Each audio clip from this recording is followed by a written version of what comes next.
Welcome to the Psych and Business Podcast. We're here to show you how practical psychology can be useful and make your workplace better.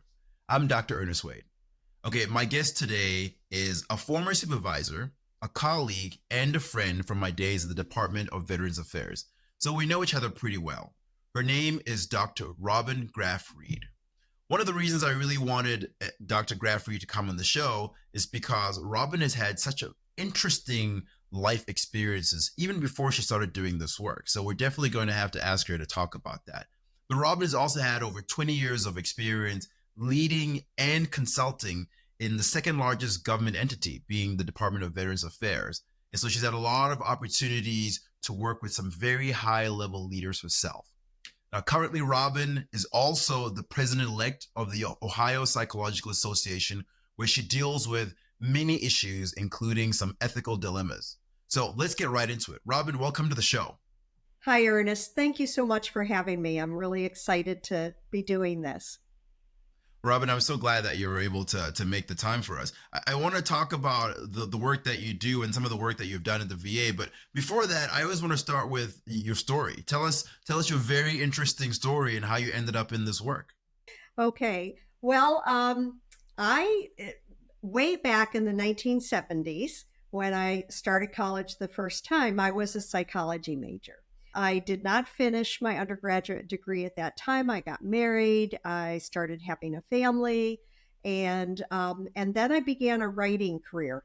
Many people always asked me as I was writing if I had majored in literature when I was in college, and I said no. I majored in psychology, and that prepared me better than anything else for writing fiction. Because it's all about people and how people behave and what motivates them, et cetera. So all of the things that we know and love as psychologists. But after many years and a couple of other careers, I ended up back in graduate school and completed my degree in clinical psychology. As I was going through internship, I learned about the postdoctoral fellowship that the VA offered in organizational consulting.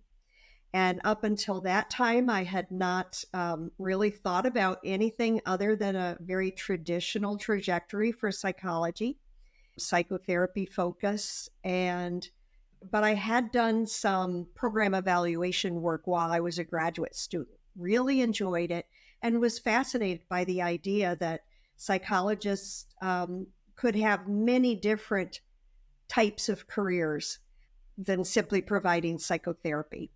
And so I completed the postdoctoral fellowship with VHA's National Center for Organization Development, and kind of the rest is history. You spoke a little bit about my trajectory there, which was over 20 years, starting out as that postdoctoral fellow, doing all facets of organization development, executive coaching, leadership development.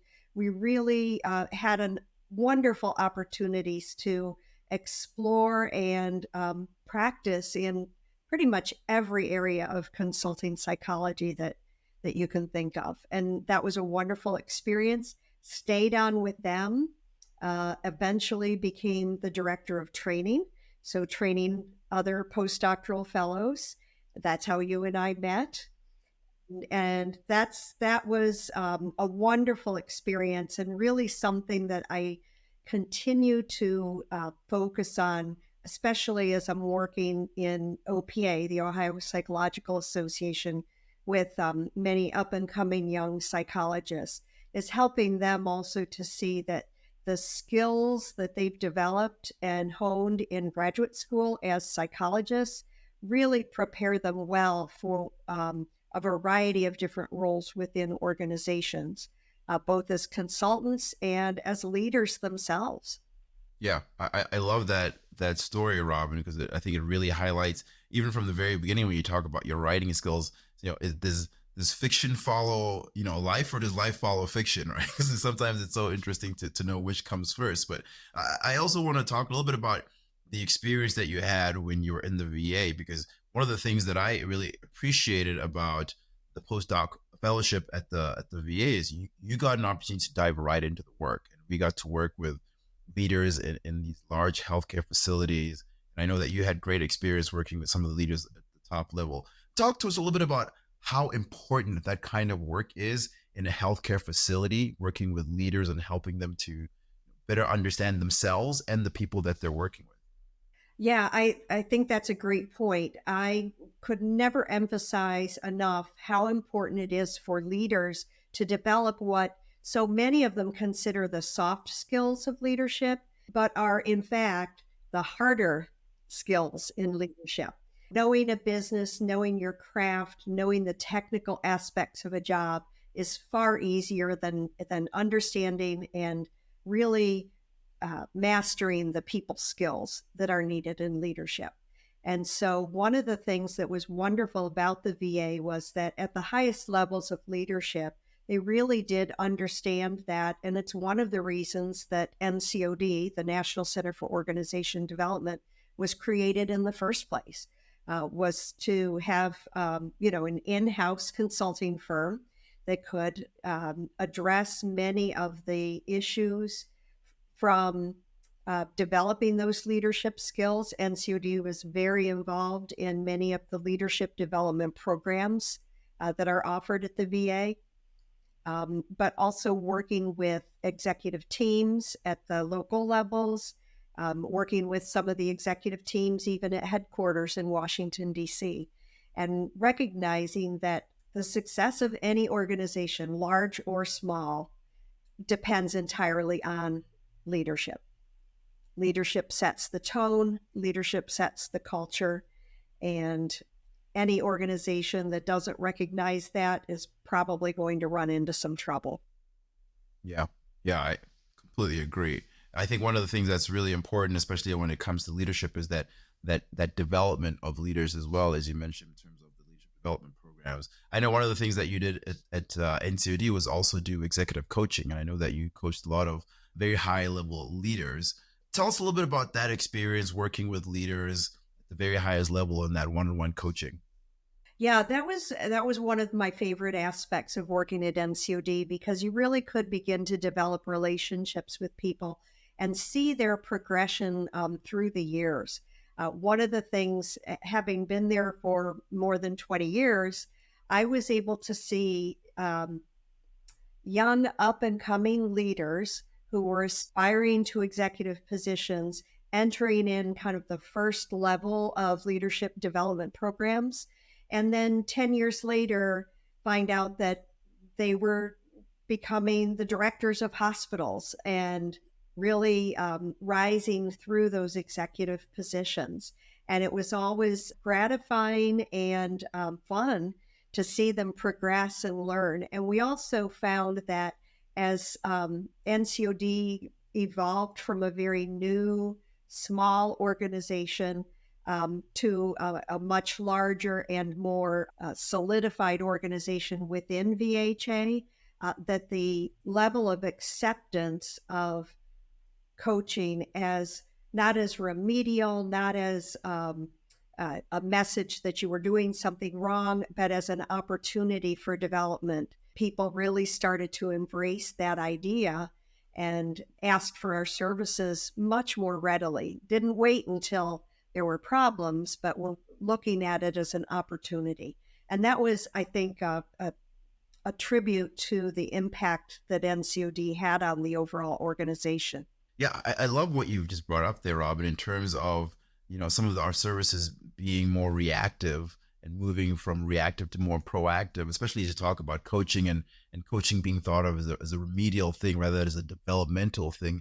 I mean, you were there when coaching first started at the VA. Help us understand how that has really changed over time, and what do you think has led to that change in perception in getting help earlier on rather than waiting till later? Well, I think a lot of it had to do with exposure, that as leadership development programs were being pushed out at earlier phases of a leader's career, that it was just became much more acceptable to see coaching and leadership development as a part of becoming a leader as opposed to that more remedial approach. And when NCOD started, a lot of the work was more remedial. And I think it still continues to be to this day an opportunity for a manager or a leader who's experiencing difficulties in their unit or in their organization to call NCOD for help.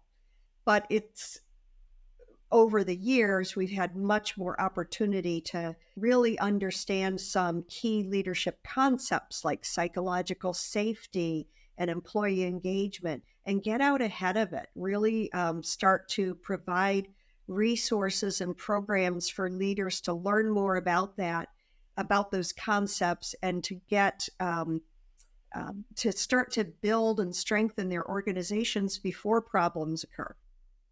Yeah.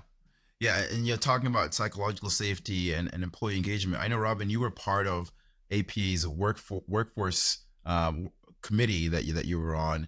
Help us understand a little bit about why is psychological safety and employee engagement, why are those things important to in a workplace and workplace success? Well, I think that primarily, if you want to motivate employees to do their best work, every employee needs to feel that they are a valuable part of the team, that they can contribute, and that whatever the role they play, whether it's a large role or a small role, is very important, and that it has value and that it's appreciated and recognized by their leaders. And so leaders need to be able to convey that to employees in order for them to feel engaged. Psychological safety goes along with that. As part of that level of engagement, employees need to feel that they are able to speak up, make suggestions, ask questions, admit mistakes. And that's an important one, especially in healthcare, to be able to see that there's a problem that might happen or that even one that has already occurred, identify the problem, fix it, make sure it doesn't happen again, and that there won't be retribution for that when honest mistakes are made. And that's what psychological safety really is. It's not necessarily everybody's allowed to say anything they want to, anytime they want to anyone they want to, but it's knowing that that you can bring up critical issues, and the act of speaking up will be rewarded and valued. Yeah. I think that's one of the things that I really appreciated about my experience at NCOD is really understanding the importance of psychological safety in the workplace and really how that was really important and also some of the work that we did to try to develop that. Now, Robin, I know that you've worked also at the organizational level. We've talked a little bit about some of your work that you've done individually, but at the organizational level, I know that you played a critical role in terms of helping the VA in terms of change management. So tell us a little bit about your experience there in terms of the work you did with change management. Okay, yes. I was involved for several years with the Office of the Electronic Health Record Modernization Program. So, as many people are aware, VA is in the process of adopting a new electronic health record. The homegrown electronic health record had kind of served its purpose and was no longer viable. And it is a very lengthy and involved process because it impacts almost every single individual that works for the Veterans Health Administration. So I became one of the directors of change management as part of that project and worked on that for several years. And all of the other aspects of organization development and leadership really played a role in that. One of the things that became very clear right from the beginning was that in order for change to be successful, it was going to take strong leadership within the organization. You cannot, and this would apply to any organization that's going through a change that's considering hiring a consultant to help with change management. You cannot hire a consultant to come in and do the change for you. The consultant can give you good advice, make suggestions, show you examples, and help kind of hold your hand through it. But the change must come from within, and the leaders of the organization need to to be front and center, leading that change. Yeah, you can't outsource the You change cannot. to You somebody else. cannot. Yeah, That's right. yeah. Now, I know, Robin, that you had to do a lot of work with healthcare leaders and trying to help them understand their role in change management. Talk to us a little bit about trying to get leaders to appreciate the importance that they play in change, and how you were able to bring them on side. Yeah, for top leaders, really the main things that they need to do to support a change is to be very visible, very available to staff so that they can be answering questions, etc. And to continue to communicate on a regular basis how things are going, what's needed, etc. I think one of the challenges for many leaders is that in addition to managing the change, they also have to manage the day to day running of the organization. And so it is a monumental task to take on a major organizational change and keep things going at the same time. Most organizations, certainly not hospitals, but I can't imagine any organization that would just want to kind of stop the line, figure out how they're going to go through this change, and then restart. So usually changes are occurring as the work is continuing to be done. And then all of those changes need to be integrated, incorporated. And that's, it's a very challenging task. And then the leaders themselves need to keep in mind that as individuals, they are experiencing the change, and then modeling the positive change behaviors that they would like to see in their employees and in their staff, and that every manager the whole way down needs to do that. Yeah, yeah. I think that's such a great perspective. Understanding that the leader themselves are experiencing the change as well, and then they have to help their organizations and their leaders and their managers underneath them also move through the change in a successful way. So it's really important for them to keep that in mind while also doing their everyday job and running the hospital and keeping that going. So that's going to be very, very, very challenging. Speaking of challenging, Robin, I know that you're also the incoming president of the Ohio Psychological Association, and that has some complexity in there in terms of leading psychologists as well. So talk to us about a little bit about that work and the challenges there. Okay. Well, first of all, the challenges have been few. Mostly it's been incredibly rewarding. The Ohio Psychological Association is blessed with many, many active members who are willing to get involved, willing to chair committees, belong to committees. And I cannot overstate the value and the benefit of working with people like that.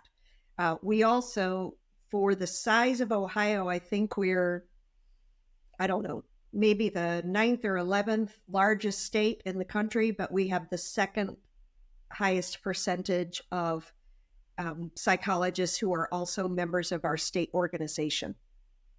So that's very gratifying as well, and I think speaks to the level of involvement that Ohio psychologists are willing to give of themselves. Some of the challenges have been those that really impact many, many psychologists and are impacting psychologists across the country. Challenges with insurance payments, getting reimbursed at appropriate levels for the services that we provide, and working with our legislators to help them to understand the value that we bring, both to individuals as well as to organizations within the state, and for that value to be reflected in a psychologist's ability to make a good living. And so I think the advocacy for both legislation and policies that will allow psychologists to do their best work. Yeah, we've touched on this through Rob, but I just want to ask explicitly, Robin, with all the work that you've done, help us understand what is it about the training that you've had as a psychologist that has really been helpful to you in all of the work that you've done with organizations, with leaders. What is it about? What are the things about the training as like psychologists that helps you understand that and Okay. excel at that work? That's a really good question. I think for me, being in a leadership position and having worked for so many years supporting other leaders, it's really learning how to apply and use the same skills that I've tried to instill in others. And that includes listening skills, meeting people where they are, trying to understand all perspectives and hear all of the sides of a story before making the decision about which direction to go as a leader, making sure that that the team around you feels valued and that you are using them to their using their skill sets in the best way possible so that for the good of the organization, and then showing appreciation for that. So I think that one of the skills that I bring is that ability to resolve conflicts just by listening to everybody, really getting to the heart of the matter, understanding that egos are sometimes involved. Yeah, I've talked before about how a big part of communication that gets lost is that listening part of it, right? The active listening. When we talk about communication, people generally just go to the talking part, but it's really important as a leader to be able to listen and make sure that you're really understanding. So I think that's one of the things that I appreciate about psychology is that it teaches you how to listen, right? I think that's such a great skill to have. And I love how you've described how you can really apply practical psychology to help support. I love that word, support leaders, because everybody needs support, including leaders, right? And so I think that's such a great thing to help support leaders and help them to understand how they can leverage their employees, actually themselves as well, to get the best out of their teams and their organizations. Robin, I absolutely appreciate this conversation. How does someone get a hold of you if they want to get your services or continue on the conversation with you? What's a good way to contact you? Probably the best way is through LinkedIn. I'm pretty easy to find that way, and got a couple of different ways to connect through that resource. I don't have a website because I'm kind of freelance and I work with a couple of different boutique consulting firms. And so through LinkedIn, my email is there listed there, and I would be happy to interact with anyone who would like to carry on the conversation further. Awesome. And then, Robin, I always want to take advantage of the experts that we have on the show and ask, what's a tip or a suggestion that or recommendation that you have for either leaders or businesses or organizations or employees in this time of this where we are right now in the world? Okay. Well, this may sound a little bit aspirational, but as I think about businesses and organizations of every type, they all involve people. And we psychologists are the experts in human behavior. So I would ask the question of any business leader, why do you not have a psychologist on your board of directors? I love that, Yeah. Robin. You summed up the whole show. So you can do my job now. While we're done, I'm retiring. So I love that, Robin. That's such. I can't say enough about how I agree about that. Right. I think psychologists and people who engage in psychology and psychological practices and principles are experts in human behavior. And if you have a business, if you're working with people, for people, against people, we're talking about people here. So if there's people there, there should be someone who has this expertise in there along with you. So I love that. Robin, before I let you go, I want to ask about your books because I know that you are an author. And so I know you started writing again. So what should we be looking out for in terms of Oh your, my your books, the goodness. upcoming books? Well, I don't have anything in the hopper right now. Lots and lots of ideas, but I'll tell you what. My husband laughs and says that I am failing at retirement because I have a lot of different projects in the works. I do have a couple of book ideas that I've been working on, but I'm still a ways from getting anything published. One of them, though, the main character, the protagonist, is a psychologist, so that might be the one that that we'll see Yeah. next. I'll keep. Yeah, you definitely need to come back and talk to us about that book when you get it up and published, so that we can talk about it a little bit. But Robin, thank you so much for coming on the show. It's been such a pleasure to have you. Oh, thanks so much for asking me, Ernest. Awesome. And if you've enjoyed the show and are interested in hearing more, please feel free to subscribe and leave us a review. We love feedback. Feedback is a gift, and we love gifts. So please leave us a review. We hope you enjoyed the episode, and we hope you will join us again next time.